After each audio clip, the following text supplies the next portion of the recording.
Good morning and happy Friday, everyone. My name is Nick Marro with Occupy Fantasy. I'm here today to help you break down tonight's MLB DFS main slates on both DraftKings and FanDuel. You can find me on Twitter at Nick Marro DFS. If you haven't already, please like the video. Also, subscribe to the channel. That helps us get more free content like this out to you on a regular basis. Also, if you're not a member of Occupy Fantasy, check out the links in the description below. As a member, you get access to the model you see here, which I'll be using throughout the video. We also have a single lineup builder, multi lineup builder, a private Discord server full of DFS pros to help you improve your game. And for MLB, we also have the daily plug article, of which I'm a contributor, where we really isolate our favorite pitchers, stacks, and bats for each day's main slate. So without further ado, let's get into it. We got 11 games tonight, lots to break down. Pretty decent weather throughout the country. I'm going to talk through game by game about as quickly as I can. Um, and then, yeah, I have a DraftKings FanDuel window open just to kind of check on pricing and game logs, things like that. I probably won't build throughout the show, just given that we have to break down 11 games in under a half hour. But yeah, if you're not a member, hop in the Discord. Feel free to at me. Always happy to help you talk through plays. So let's get into this here. There are a few 640 games tonight, so if you're using the model, make sure you're sorting by the main slates. DK and FanDuel main slates are the same, so as long as you check either of those boxes under slate, you should be good to go. So first game on the slate, we have the Red Sox at the Philadelphia Phillies. Chris Sale will be facing off against Zach Wheeler. So first and foremost, let's talk pitchers. Sale's actually popping pretty well in the model. He's been very volatile, so he's obviously going to be risky here. The Phillies did just get Bryce Harper back. This is not a great matchup for him by any stretch. But at the same time, when he's this cheap, we do know he has a pretty high ceiling. Let's go ahead and pull up a quick game log on Sale here. Um, so yeah, I mean he's had some floor games, but he's coming off two games in which he's easily hitting that DraftKings prices value. And then on FanDuel, even at 9,200, if you're going to get a 50 or 40 out of him, I think you got to feel pretty good about it. So he hasn't looked bad. I don't mind him here. He's more of a tournament play, though. Really not going to be rushing to get to him, but certainly someone you could consider. Just an 11 game slate, though, so there are going to be some quality options throughout. So, and yeah, let's see where the ownership's at on Sale. Really not drawing a ton of ownership on either side. So in large field tournaments, Chris Sale certainly an arm I'm considering. The risk is obvious, but the upside should be as well. Zach Wheeler is pitching opposite him. He's been decent to start the season. At the same time, I think he's a little bit overpriced, knowing the risk that he brings to the table. Over 10K on both sites. Just pulling up some stats here. I mean, his xFIP is a 373, which is pretty solid. K rate pushing 30%. Thing is, this Boston Red Sox lineup has actually been really solid, and they are loaded with lefties, of which Wheeler has had trouble with in the past. Just a 19% K rate for that projected starting lineup this season against right-handed pitching. So, while I do like Wheeler here, I consider him in large field tournaments. I think he's a little bit overpriced and over-owned for the matchup. At the same time, he's probably safer than some of the other options I'm going to talk through and that I like. So feel free to play him if you're getting a little bit contrarian with bats. You can kind of eat that chalk at pitcher, but two good pitchers. So really, there's no bats here I'm honing in on. Um, yeah, I mean, it would be righties against Sale, but I really don't know that I want to get there. He's actually had reverse splits to start the season, but he hasn't faced many left-handed hitters. Bryce Harper, this is the type of matchup he could potentially succeed in. But for me, I'd rather get to both pitchers. I don't mind Wheeler, don't mind Sale. I think they're fine tournament plays on both sides. All right, let's move into the next game on the slate now. And let me just check the stack model to make sure they're not popping. I don't think they will. Yeah, Boston and Philly rank pretty low, so just to verify that. All right, moving into the next game now, we have the Twins at the Guardians. Um, Bailey Ober will be facing off against Peyton Battenfield. Yeah, quite the name on Peyton. Sounds like a creative player, but he's actually not terrible. Not really an arm I'm going to be considering here.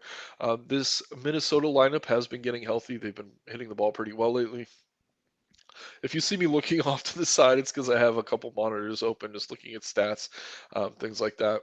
Only so much we can show on the screen at a time, but yeah, so Battenfield, 6 plus xFIP to start the season. We're dealing with a very small sample size, but he's been getting crushed by left-handed hitters. So Battenfield's not an arm I'm considering at all. Total fade on that. But the Twins, we see they're ranked eighth in OF index here. They're a pretty solid stack. Fifth in ISO rating. Just looking at the projected starting lineup now, they have a 1 to 85 projected ISO against right-handed pitching. So we could go to the batters tab of the model, sort by Twins. I imagine we're going to see mostly lefties popping towards the top, and yeah, I mean, oops. Byron Buxton, no surprise. He's kind of matchup proof. I think against anyone, he's going to be in play. And yeah, you see that 330 ISO in this matchup for Buxton, 337 against right-handed pitching this season. So love Buxton here. Gallo very likely to hit a home run in this type of matchup. Kepler, Polanco, those three all hitting from the left side. Correa, similar to Buxton, not quite on the same level. You can play him against righties, obviously a just really solid hitter regardless of who he's facing. And then Larnach, another lefty. But yeah, keep an eye on that lineup. I think the more lefties, the better for the Twins here. I really, really do like Gallo. Obviously, Buxton if you can afford him. Larnach, Kepler, all strong plays. Twins are one of my favorite GPP stacks. Going to pull up that notepad as we did the other day. Let's see here. I'm just going to keep some notes here. I do think Minnesota's a decent stack. Um, and I'm going to just jot down Sale and Wheeler from that first game as something I'm considering. So at the end, we do a quick recap, just kind of run down what I actually like. So yeah, Twins look great here. Opposite the Twins, we have the Guardians. Bailey Ober, pretty talented arm, usually does a good job limiting power. He's kind of in the middle of the model here, not really a range where I'm rushing to play him. Take a quick look at the game logs, I guess. Probably not an arm I'm going to be considering tonight. Um, Pretty high xFIP. I do think it comes down. Again, we're dealing with pretty small sample sizes if you're just using data from this year. Two solid starts. He allowed one earned run in each, scoring pretty much the same fantasy points in each spot, limiting power, but allowing a lot of hits, getting guys on base, but kind of limiting the damage. So you're kind of walking a tightrope if you go with Ober. I don't think he really has enough K upside in this matchup for me to want to take that risk. He's showing a 22% K rate to start the season, and the Guardians have just a 20% K rate against right-handed pitching. So Ober, good enough for me to not rush to want to stack Guardians, but at the same time, not quite good enough for me to want to roster him. So if there's anything from this game I'm taking, it's probably those Twins bats, but that should come as no surprise. But we're seeing pretty reasonable ownership on them. Obviously, Buxton getting some love, Polanco as well at a thin second base position. But other than that, they're all reasonably owned. So I do like the Twins a lot as a GPP stack. Accidentally close that tab. But let's move into the next game on the slate now. We have the Rockies at the Mets. Antonio Senzatella is back facing Kodai Senga. So yeah, we've been playing Senga a lot, but that has been on smaller slates. We could talk through him first. He is popping pretty high in the model. I think he's our fourth ranked pitcher here. This Colorado lineup is not what it used to be. Obviously, no Arenado. Um, no Trevor Story. It's been years since they've had those guys, but yeah, they're just not that great, and they're even worse when they're away from cores. So if we take a look at Senga, his xFIP's a little bit higher than we'd like to see. He is allowing a worse than 200 ISO to left-handed hitters, but at the same time, he's generating about 28% swinging strikes, or not 28% swinging strikes, 28% K rate, 11% swinging strikes, and the Rockies do K around 23% of the time against right-handed pitching. So Senga at his price is a reasonable play. If he was a little bit cheaper, I'd be more interested. You see him here as the massive favorite, minus 250, so you're very likely to get that win bonus. And the other nice thing is, yeah, he's very low owned. So it's going to take a really, really strong game out of him for him to beat out some of the other top options. But I do think he's capable. So I don't mind him as a play in large field tournaments.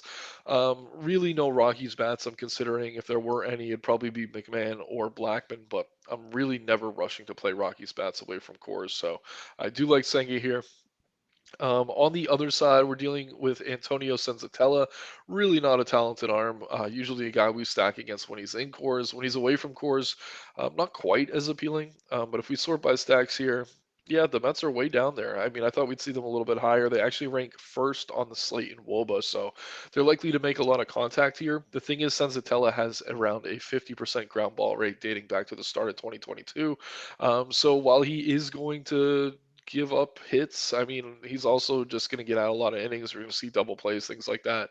Not a guy who gives up a ton of power. If anything, it is the righties that actually do tag him from time to time. So someone like Pete Alonso, who does have really solid ISO and power metrics against right-handed pitching, would be someone I consider here as a one-off. But yeah, the Mets are fine. Taking a look at their implied team total. Yeah, it's floating around 5, so a little bit surprised they're so low in the model. We have them pushing 6 runs, and I do expect they kind of climb throughout the day. Um, but yeah, just a lot of good spots on this slate. I don't think you have to force them, but I don't think the Mets are a bad option. But I would like to see them make a little bit of noise in the model before I get to them aggressively. Again, they are first ranked in WOBA, they are first ranked in team total, so I do expect we see them come up. But let's just see here too. If we sort um, by bats, let's see if there's any Mets popping towards the top. No, nothing on the first page, which is pretty telling. If we go to Mets, though, yeah, it's Pete Alonso.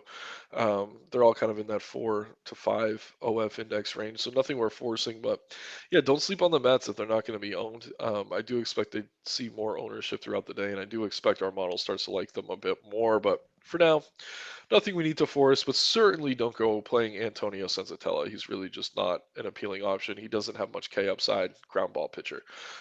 Moving into the next game on the slate now, we have the Orioles at the Braves. Dean Kramer will be facing off against Max Fried. Jumping back over to the pitcher page of the model, Max Fried's kind of up there. Um, not as high as maybe I'd expect him to be, but he's been a little bit inconsistent. Going to pull up some statistics on my other screen here. Da, da, da. All right. So we're looking at Freed, 3 xFIP to start the season, 24% K rate. Doing a really good job limiting damage. The issue is the matchup. I mean, the Orioles only K about 20% of the time against left-handed pitching, and they do have some power against lefties as well.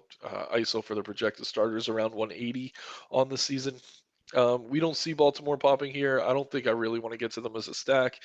But at the same time, I think they're a good enough offense to maybe scare me off of Max Fried a little bit. Just going to take a quick look at his game logs here just to make sure he's pitching deep into games. When I check game logs, it's more for innings. I'm really not looking for results.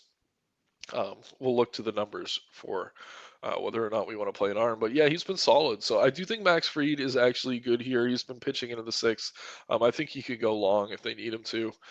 So yeah, Fried against the Orioles, certainly a risky spot. This Orioles offense has been very good to start the season. But at the same time, if we're going to get Fried at pretty low ownership, I don't mind him as an option. He's actually pretty popular on DK, though, 24% owned because he is only 8,200 over there, and then around 11% owned on FanDuel, which is reasonable. So I don't mind Max Fried here. Not going to be rushing to play any Orioles bats. And then on the other side, we got Dean Kramer. Kramer 5.24 xFIP, allowing a worse than 200 ISO to both righties and lefties. And the Braves are up here in terms of stack ranking, and that is not a surprise to me at all. Yeah, they're ranked 5th in OF index, 4th in ISO, 4th in WOBA, 3rd in team total. And I slightly favor the lefties, but Kramer's been pretty terrible. So I think we could go with righties or lefties and feel pretty damn good about it. Pulling up Atlanta here. Acuna, obviously the home run threat, also the stolen base threat.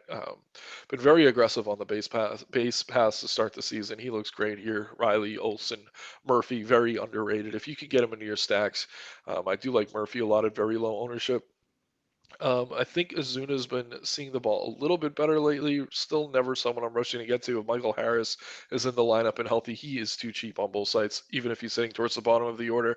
3,600 over on DK, 2,600 over on FanDuel. So the Braves, another stack I'm going to write down as one I certainly like a lot here. So yeah, Dean Kramer, not really an arm I'm ever rushing to get to, especially on our 11 game slate. There's just too many other good options and a terrible, terrible matchup with the Braves, who do happen to be one of the best stacks on the board this evening.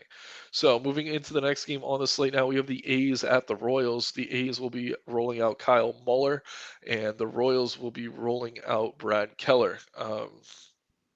Just pulling up some statistics. First, take a look at the stacks page. I mean, first we'll take a look at pitchers, but yeah, I don't imagine we're going to see either of them here towards the top. Yeah, Kyle Muller way down there. I don't even see Oh, there he is, Brad Keller. Yeah. So sub 10 OF index, you're really never wanting to play any of those arms. Even sub 15, it gets a little bit dicey, but um, yeah, I don't know. I'd say sub like 12 is where usually I cut off things on a bigger slate like this. But regardless, let's take a look at Kyle Muller. 5.62 xFIP to start the season, allowing some power. Really doesn't miss any bats though, and he has been decent at generating ground balls, not quite Senzatella level, but at the same time, he's been hit hard as well. So I actually do like Royals bats here. Um, they're kind of in the middle of our stack rankings. They're top 10 in OF index, up there in WOBA and team total. You got to favor the righties here. Guys like Sal Perez and Bobby Witt usually hit left-handed pitching very well. Olivares is kind of coming into his own. Vinny Pasquantino, another bat I like a lot. If you want to go lefty-lefty at low ownership, I think Melendez is another option to consider. So the Royals are a great secondary stack. They're going to be cheap here. Um, I pretty much already talked through them. I don't know that we need to pull them up, but yeah, Perez, Witt, Olivares, just as I said, Melendez and Pasquantino. Don't mind the lefty spots here against Muller, who's been pretty bad to both sides. So a good spot for Kansas City. They are very popular though because of the prices. Very cheap. Bobby with 3,100 on FanDuel is fairly egregious. Sal Perez, too cheap on both sides. 4,300 on DK, 300 over on or 3K over on FanDuel. One of the more likely guys to home run today, I think. So I really like the Royals here. Don't love the ownership. If you do go with Royals, just make sure you're getting different with your pitcher or your other stacks or bats. You don't want to eat major chalk on an 11 game slate. If you take one stack that's chalky, just get a little bit different with your pitcher or your secondary stack. That's kind of the way you have to play it. But yeah, I do really like the Royals here a lot. So certainly a spot to consider. Over on the other side, we have Oakland bats. Decent spot for them against Brad Keller, but at the same time, this just isn't a great lineup. Only a 161 ISO against right-handed pitching this season, which isn't terrible, but a 289 WOBA for their projected starters. So Keller, not great, but he doesn't allow a ton of power. I think you could maybe use guys like Rooker or Laureano as one-offs, but no way I'm really prioritizing a team like Oakland when we have so many other good options. But I will say this, they rank just below KC in OF index, and they're way lower owned. So off that alone, there is some merit to playing them. Very cheap stack, good filler as a secondary stack if you're paying up a pitcher and for an expensive primary. But yeah, really tough to get too excited about Oakland, but this is the type of matchup where they should be able to do pretty well in facing a pitcher who doesn't really generate many swinging strikes. But let me jot down the Royals. I do think they are worth um, touching on at the end of this. So moving into the next game on the slate now, we get a lefty-lefty matchup between the Tigers and the Cardinals. Matt Boyd on the bump for Detroit, coming off a sweep of the Mets, and they're facing the Cardinals and Jordan Montgomery. So yeah, I mean, all things considered, this is a decent spot for Jordan Montgomery. The Tigers have been surprisingly effective, though. Montgomery comes in with around a 4 xFIP, not generating too many swinging strikes, sub 10% swinging strike rate, which you don't love to see. But this Tigers offense against lefties, 28% K rate against lefties to start the season. It is a small sample size. If we pull that data back to include 2022, it comes down to around 23%, but still a team that's going to strike out a lot against lefties. So I don't mind Montgomery here. He's certainly an arm I'm going to be considering. But at the same time, I think this Detroit team is a little bit underrated, but we're not seeing crazy ownership on him. He is a big favorite as a minus 215. So I'm just going to write him down quickly. But then, yeah, on the other side of things, that's where things get really interesting. Um, we have Matt Boyd, who's been struggling. 5.73 xFIP, allowing around a 180 ISO to right-handed hitters. And what do we know about this Cardinals team? They rank fourth for us in OF Index, and they are one of the best teams in baseball against left-handed pitching. Most of their big hitters do crush lefties, so no surprise that we're going to see guys like Goldschmidt, Arenado, Contreras, Edman all towards the top. These are all bats I consider borderline priorities as one-offs in cash games or as a stack. So I really do like St. Louis a lot here tonight. Very strong option. And then Montgomery, he's fine. I think that Detroit offense is a bit underrated, but not underrated to the point that I don't want to play pitchers against them. So I will certainly get to some Jordan Montgomery here and also the Cardinals bats. Moving into the next game on the slate now, still waiting on total and money lines, but it looks like we're going to have Dane Dunning against Tyler Anderson, and that's the Rangers at the Angels. Oh, excuse me.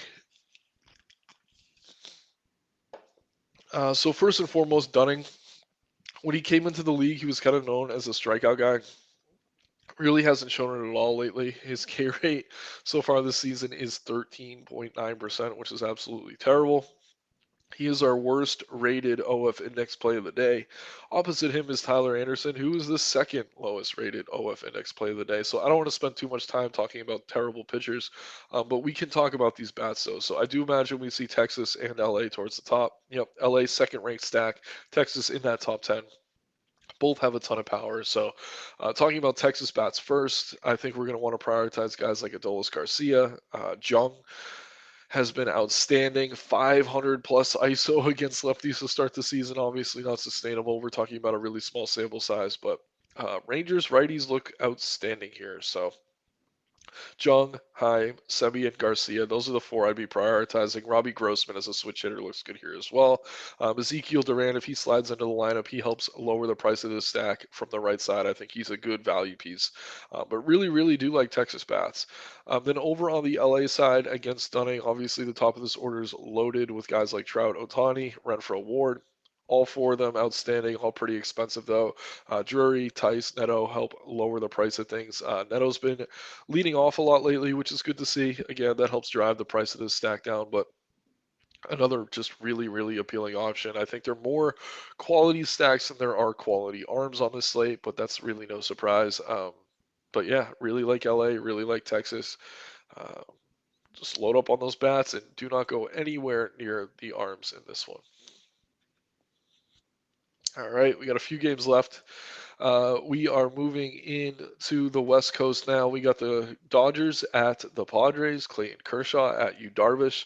I actually see these guys kind of similar here. It's two pretty talented arms and two pretty terrible matchups. So I like Kershaw. I like Darvish. I don't love them though, just given the matchups. Obviously, Kershaw has been outstanding to start the season. I'd say he has one of the higher ceilings on the slate as far as pitching is concerned. The issue is not only is this Padres offense dangerous, they also K around 18% of the time against lefties to start the season. Pretty patient team overall, so not a ton of upside on the table for them. Similar story with Darvish, talented arm, not quite as effective as Kershaw's been to start the season. And yeah, a matchup with the Dodgers is never a great one. So he's a little bit cheaper than Kershaw. Could see using either of these guys in tournaments. I certainly favor Kershaw of the two, but I'm not rushing to play either stack against talented arms. Wouldn't shock me to see a one-off or something do well here, but really not two teams I'm rushing to stack. Again, we have a ton of great stacks on this slate, so I like some Kershaw. Wouldn't hate you for playing some Darvish. But yeah, it's really just the arms in that one. All right. Moving into the next game on the slate now, we have the Washington Nationals at the Arizona Diamondbacks. Josiah Gray against Merrill Kelly. So Josiah Gray's been obnoxious. Um, yeah, so he's a guy we usually stack against aggressively, but lately he's been kind of trolling everyone. He's had actually a few really good starts. Historically, he's a guy who struggles against lefties. This season, we've seen his struggle more against righties, but his xFIP is down below 5, I think, for the first time in his career. But yeah, I mean, on paper, we still have to like the Diamondbacks here. They have one of the top team totals on the slate. They rank first in OF Index. They rank first in ISO. And let me pull up Gray. I'm curious to see how wide the gap in his ERA and yeah, 2.67 ERA, nearly a 5 xFIP, which tells us he's due for some regression. Coming off two amazing games. So I'm not rushing the D-backs here if they're going to be popular, but at the same time, we just have to trust the model sometimes, and I think this is one of those instances. Pretty popular stack. A lot of good bats in this batting order. Seen a lot of power out of them lately, so I will get to some Arizona, but at the same time, do proceed with some caution. It's nice they got Corbin Carroll back. 10 plus OF index rating on him. He, Marte, Fletcher for dirt cheap looks good. Josh Rojas, Walker. Really, anyone in the starting lineup is going to look pretty good here against Josiah Gray on paper. It's just which Josiah Gray do we get? So I'm going to want Arizona stacks here. Really not going to be rushing to play any Gray, but don't go all in on a team like Arizona just given the current form of Josiah Gray. I don't know if he's rounding into form, when he was first in the league, he had pretty high hopes, pretty high expectations. He's been terrible for the most part, but if he did finally find form, I mean, it's going to take a while for that to reflect in his stats. But yeah, just trust the model. I mean, I like Arizona here. They're another stack we got to consider for sure. They are the first rated OF index stack on the slate. We'll see if that changes throughout the day, but right now, tough to get away from. Not going to want to play any Josiah. Definitely going to want to play some D-back bats. Over on the other side, we have Merrill Kelly. Pretty mediocre arm. Not really someone I'm ever rushing to get to. Uh, and yeah, a little bit overpriced on FanDuel at 6,800 on DK. I certainly think you could consider him as a piece of value, kind of a DK only play if you're desperate for value at pitching. Just a good matchup here against the Nationals, and yeah, Nationals never a team I'm really looking to stack, even in great matchups. So not going to get too many bats there. Don't love Merrill Kelly as an arm, but he's cheap enough at 6,800 on DK to consider. All right. Moving into the next game on the slate now, we have what should be a pitcher's duel between the Astros and the Mariners. Christian Javier taking the bump for Houston against Luis Castillo for the Mariners. So we go to pitching, go to OF Index. We see Castillo as the second rated arm on the slate. Christian Javier in that top 10 as well. Just taking some quick notes. But yeah, two obviously very talented arms. Not in the best matchups, but at the same time, matchups I think they can thrive in for sure. So Castillo's numbers on the season have been great: 3.53 xFIP, 28% K rate, 14% swinging strike rate. And while the Astros are dangerous, they have been pretty slow and cold to start the season. Sub 300 WOBA against righties, around a 23% K rate. So I really do like Castillo on both sides. The ownership seems pretty reasonable on an 11 game slate. He is one of the chalkier arms, but at the same time, definitely someone I'm considering for sure.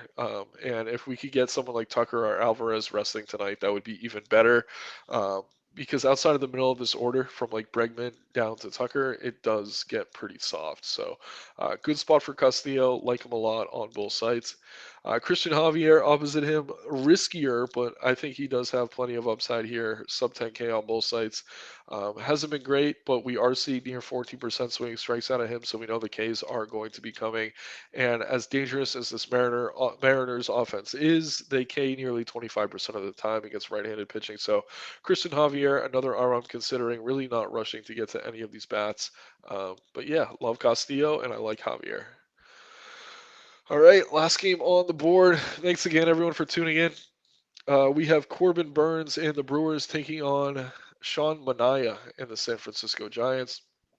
Corbin Burns, pretty slow start to the season, does seem to be rounding into form. He is our top OF index pitcher on the slate. That 4.64 xFIP I do expect continues to drop. Um, he is generating around 12% swinging strikes, and he's taking on a Giants offense that Ks nearly 27% of the time against right-handed pitching to start the season. So really, really do like Corbin Burns here, seeing a very low implied total for the Giants. So not going to get to any Giants bats. Probably will get to a lot of Corbin Burns. But yeah, there's a lot of good arms on this slate. I don't know that one really stands out above the others. Like we like Wheeler, Fried, Burns, Castillo, etc. Um, but yeah, the DK price is great at 9,300. Totally reasonable on FanDuel as well at 10.8. Obviously more popular on DK where he is a lot cheaper though. Opposite him, we're going to talk about Sean Manaea. Come on. Trying to pull up his stats, and of course, as the last guy on the state, he starts to freeze. But yeah, he's looking at a 5.74 xFIP, allowing a ton of power to both sides of the plate. So Milwaukee, another stack I'd be considering here. The model doesn't really like them as things stand. Not the best ballpark. And Manaea, when he's on point, he's actually pretty good, but I mean, the numbers have been mostly terrible so far this season. This Brewers lineup hasn't been great against lefties, very low ISO, not a lot of power, but I do think that starts to level out.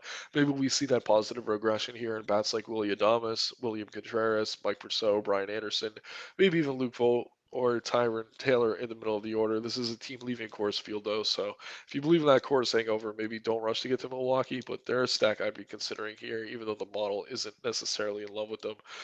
So just to kind of recap everything, the pitchers we like today, I mean, we got Louis Castillo towards the top, Corbin Burns, Montgomery, Sangasale, Javier, Javier, excuse me. Don't mind Merrill Kelly on DK. Clayton Kershaw, certainly risky, but plenty of upside. Max Fried, if I haven't already mentioned, another arm I'm considering. Then for stacks, we got the Twins, Braves, Royals, Cardinals, Angels, Rangers, D-backs, maybe the Brewers as well. A lot to like on this slate. Definitely check out the Daily Plug article when it comes out later this afternoon. If you're not already a member, check those links in the description below. Please like the video, subscribe to the channel, follow me on Twitter at Nick Marro DFS. Let's have fun tonight, everyone. Good luck. Let's make some money.